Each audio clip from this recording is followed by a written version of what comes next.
Build quality. Let's first talk about the build quality of this new lens. The 50 STM has had a massive upgrade in this area and feels absolutely fantastic.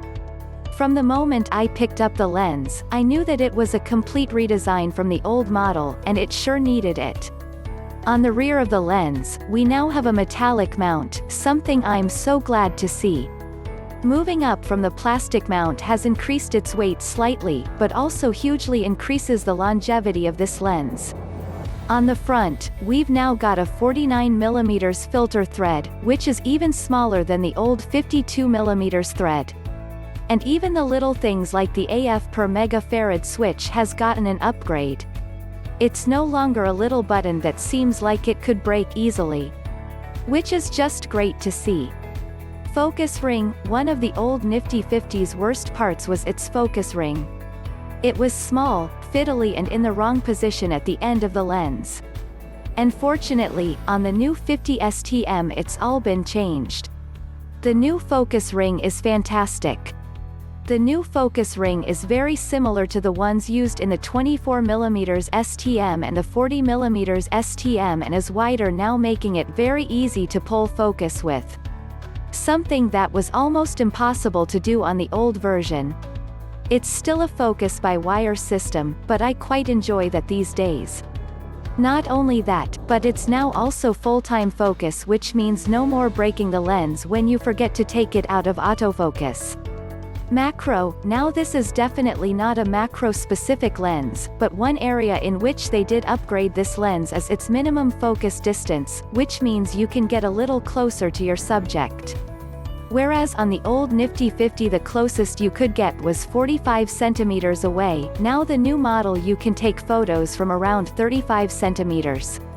And paired up with a crop sensor body like the Canon 70D, you can really get some nice close-up shots with the lens before investing in a dedicated macro solution. Bokeh. Now even though the Nifty 50 was a cheap lens, it still produced some fantastic images with a very shallow depth of field. Its bokeh was a little funny though because it only had 5 aperture blade. On the new 50 STM this has now been upgraded to 7 rounded aperture blade, and I've found that it produces some lovely bokeh. It's very smooth and very creamy, and because it's not a funny shape, it's also not so distracting. Now to me, it's not a huge deal because I didn't mind the old 50's bokeh shapes, but I guess it is a nice upgrade. Autofocus. Of course, one of the biggest new changes to this lens is the inclusion of an STM or stepping motor. Now I've used the 24 STM, 40 STM, 18-135 STM and I've been impressed with them all. And I can safely say the 50mm STM is just as good. It's very fast and snappy and a massive upgrade from the old version. Image quality and samples. So it's all well and good to talk about the lens, but I always think it's good to take a look at a few sample images to see just how good it is.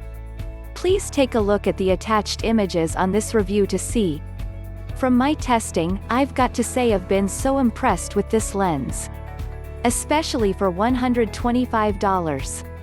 The bokeh looks fantastic, chromatic aberration has been greatly reduced compared to the old version, and vignetting if almost no-existent. Once you knock it down to around f2.8, this lens is about as sharp as you'd get for any lens around this price range. Colors are handled very well as well and can really pop if you get them in the right conditions. So overall I've loved the new 50 STM, what a brilliant lens. Buy now in description below.